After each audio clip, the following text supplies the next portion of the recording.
Hey guys, it's Kevin in my review for Swallow.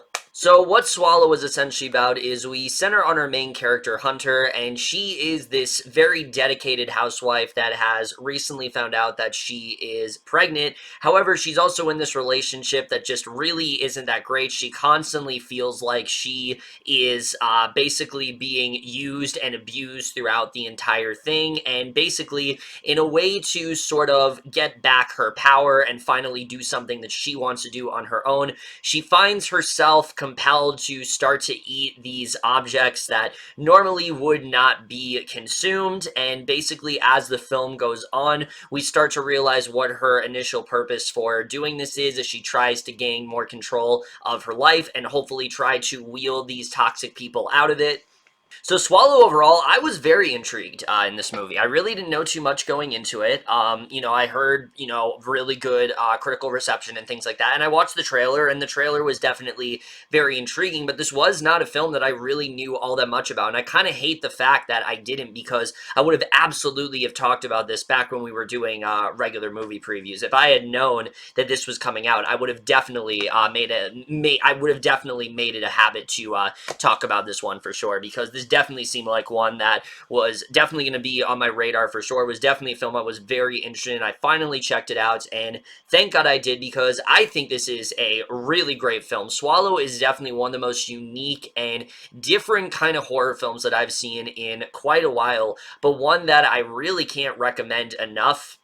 But we're just getting to right now, starting off with the cast. And when it comes to a film like this, you need actors that I think can, really transform into these roles, can really pull something off, and can really anchor the film. And thankfully, that's exactly the case here, especially when it comes to our main lead here from Haley Bennett, who I will say right now, Haley Bennett is one of those actresses that I've always seen potential in. I've always known that she could be a really good actress. I've just never really felt like she was utilized all the well. I've always just been waiting her to give like that one performance, and thankfully, I think this was very much it. I think this is absolutely her breakthrough role, in the sense where moving forward, I want to see her give a lot more performances like this, because she does a really great job, I think, of playing this character of Hunter, this woman that is constantly just feeling like she is being used, and this woman that constantly feels like she has no agency of her own, and she's very likable in that way. You really want her to kind of gain that back, and I think she does a really good job with that in this movie, especially where she goes towards the end. You really do feel yourself rooting for this character, and again, considering the strange habits that this character partakes in, obviously, it's very different for sure. Bennett does a really good job of showing why this character would do something like that, why this is actually, the right place for this character to go. And I just thought overall she did a really great job in this movie. I was so impressed by her, especially in some of the quieter moments. Some of the moments where she doesn't even say anything are really effective. You really do feel every single emotion that Hunter is throughout this movie. You feel just as segregated as her. You feel like you're just as neglected. You feel like you're being just as controlled as her, and I think she just did such a fantastic job in this film. Really holds the whole thing together.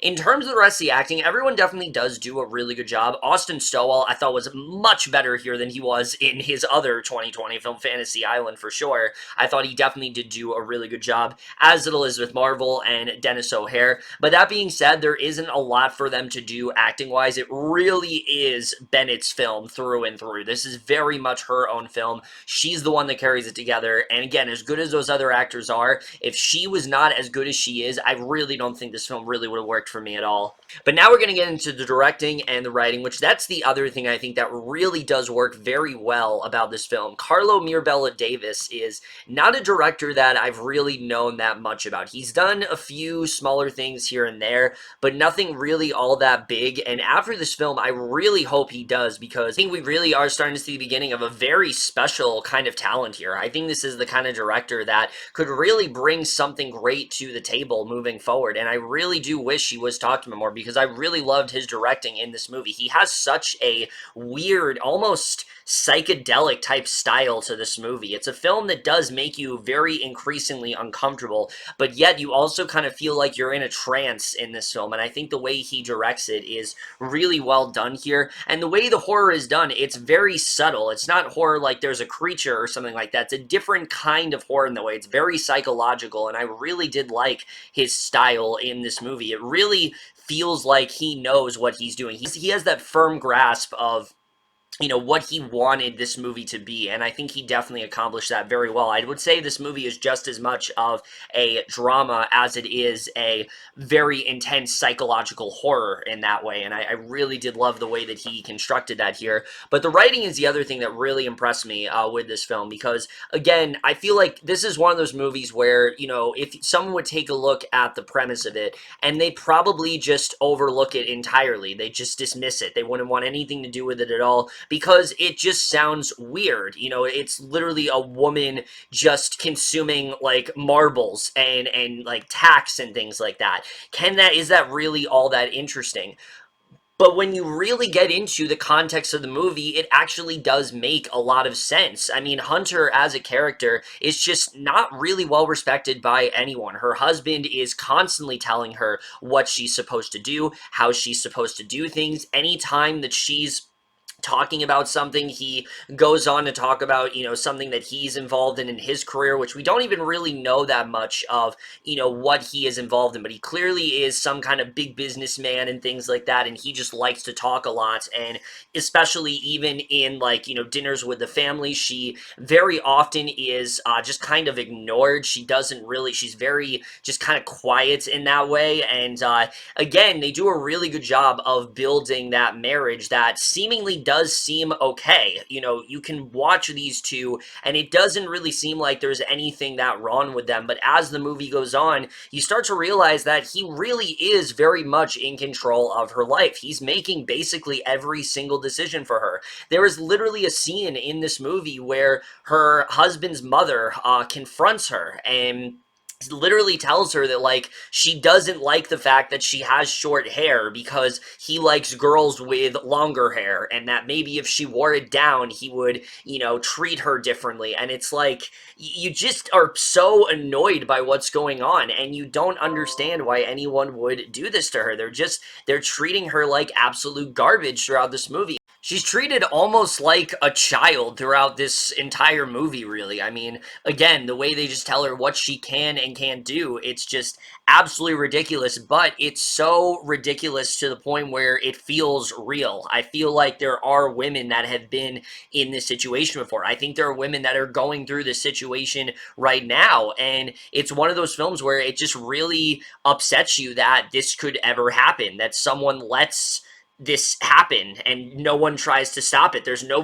not that one person in the family that's like, yeah, let's not do this. It's Hunter has to learn to do that herself. And I think, again, the film just has a lot to say about families that are like this, that are just so ignorant to what they're doing. And I think the film just portrays that in a really, really great manner. I was very impressed by the way they handled all of that throughout this film. All the social commentary and things like that, just really strong throughout this entire film. Definitely one of the best parts about it. And so because of that, you can really understand why she decides to gain some dominance. Because, yes, this is definitely really weird. But it also is actually a real condition. It is a very real condition. And I think that's something that is covered very well in this movie. And I think that's something that not a lot of people know about. I certainly did not know about that going into this movie. I just thought this is a really kind of just weird idea. Let's see how it's executed. But no, this actually is a very real thing that some pregnant women will do. And especially for the character of Hunter, it makes sense because for the first time, this is a choice that nobody is making for her. She's doing this all on her own, really just to claim dominance because she doesn't have any in her relationship. She doesn't have any in her life. Again, her husband's constantly telling her what she can and can't do, what to wear, how to dress, how to act. Every single thing is pretty much dictated by other people. And this is really one of the only things that she's choosing to do all on her own, and she doesn't care that it's maybe destroying her body or the impact of what it's going to do. She just wants that sort of, agency in her life, and you can see how enticing that is to her. This is something that she is really kind of thrown off by at first. When she first does it, she's intrigued, but at the same time, she's kind of scared of what's going to happen. And as the film goes on, she starts to eat more and more dangerous objects. It starts off as just ice cubes, and then eventually turns into marbles. Then it becomes into like really sharp things. So you see, as the film goes on and she starts to gain a little bit more confidence in herself, her consumption of these foods starts to become a lot more dangerous in that way, which I found to be a really interesting idea. The film, again, really is an allegory about the lack of agency that women may have in relationships like this. I think women that have been in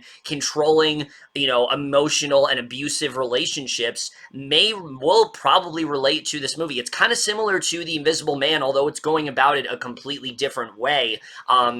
Whereas I think The Invisible Man is about how the pain and the control that someone has over you, lingers with you until you finally just let it pass, and you finally overcome it, and you're finally able to, you're finally able to move past it. Swallow, I think, is way more about a way to get away from that control, find a way to gain dominance, to claim to finally find that agency again that has been lost after so many years. And I think that's something that this film just really develops very well. It's probably my favorite thing about this movie, is just how well it's written in that way. So I think that the writing overall is really well done here. It's a very different kind of screenplay, as I said, but it's one that was far more layered than I really was expecting. I found myself getting very sucked into this relationship, and I think they handled that very well.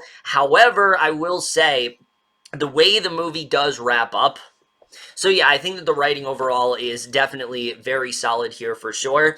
In terms of the cinematography, is absolutely incredible to this movie, especially when she is eating all of these things. You feel so tensed up, not just because of what she's eating, but you're worried about what the reaction everyone is going to be, because again, this family is so fucking judgmental, and it seems like any little thing that she does, any flaw that she has, they very much just constantly criticize her about. They rarely say anything nice to her. They're rarely ever, they rarely ever just tone that down. They're always just so overly critical of how she needs to be. And so knowing that, it makes this obsession that she has that much scarier in that way. And so the film does a really good job of really putting you into her mindset, but also not trying to skirt away from the fact that, yeah, this is very dangerous and this is not good behavior. And the only reason she's resorting to this drastic, sort of behavior is because of the fact that she really feels this is the only way of gaining that control. And I think the cinematography really does play a good role in that for sure. There's also a really like 1950s type aesthetic to it, not just because she has this like bobbed haircut throughout the movie that kind of makes it look like that. And to me, I kind of felt like the point is that Hunter kind of feels like she's a woman from back then, woman that was very limited in what she could do, in the kinds of activities that she could engage in, and her husband is doing all of the major duties and things like that. And I don't know if that was intentional, but it very much seemed like that's what they were trying to do. Like her haircut and things like that, it's a way of kind of representing that Hunter doesn't feel like a woman in this century. She feels like a woman that's from another century because of the limitations that she constantly has. The fact that she can't get out of this, the fact that she feels trapped in that way. She is restricted to just a few activities, and that's kind of it. And I think that's something that this film just does a really good job with. And I know I'm looking into it really deep, but this is one of those films where it's so meticulously shot. There are so many shots that linger on, and I think are going to leave a big impact on you. And I think that's something that the film does a really good job with, especially towards its end. It's kind of similar to like Good Time in that way, where they kind of hold on this one shot for the whole credits, and you're waiting for like something to happen. And it's not like Good Time where the movie is still going on through the credits. Like, it's really just they leave it on this one shot throughout the movie, but what it has to say, I think, is so profound and so effective, and it's something that you really kind of have to think hard about, and I think they did a really good job with that for sure. So yeah, I really did love the cinematography to this movie a lot. The score as well, I think, is really great. It's definitely very foreboding. It's definitely one that really sucks you in, and I overall end up really enjoying the score to this film. Any editing, I do think this film is well edited for the most part. I will say it is a little bit too short, though, and a lot of that has to do with the third act, which I will get into in a little bit, but I think mostly the film is very well paced, especially in the beginning when they're first introducing you to Hunter's relationship. The way they get you into all of that, I think, is definitely really well done. So again, there's a lot to really love about this movie, but I will say there is one major flaw that does bring it down, and that's unfortunately the third act, which, again, the final shot notwithstanding, it's just not particularly satisfying. There is this reveal of sorts that happens towards the end of this movie, and after this happens, the film almost turns into something completely different, and I didn't really get how this correlated with the main narrative that we were telling. It almost felt like they wanted to end it. You know, they knew what they wanted to do, but they didn't really know how to end it, and they didn't really know how to tie this reveal in, and I just don't think it was all that smooth. I don't really understand what the point of it really was. It felt very shoehorned in. It felt very much like one of those things that was just kind of added at the last minute, and I just don't think it had that much of an impact on the overall story. The ending shot, absolutely, but the whole last, I would say, 20 minutes of this movie, it just doesn't really work overall. And I feel like at some points, maybe even contradicts what the main message of this film is trying to be. I didn't really get what the point of this end reveal really was. I feel like, again, the way the movie ended was definitely the right way, but the twist itself, what goes down, what ends up happening with Hunter as a character, just didn't really make sense to me, and it just wasn't very satisfying. But again, it didn't really take away from the ending itself, the last shot, which I thought was basically perfect overall.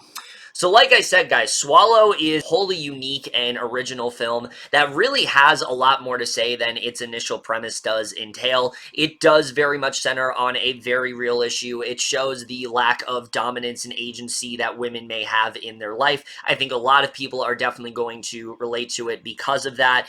Like I said, it does sort of pitter out towards the third act, unfortunately, but leading up to that, everything we get is so strong and so well commanded by a masterful performance from Haley Bennett that it's really hard to complain about this film really too much. And also just the fact that it's such an original horror film and it's able to do so much in such a small amount of time. It's such a tight 93 minutes in that way.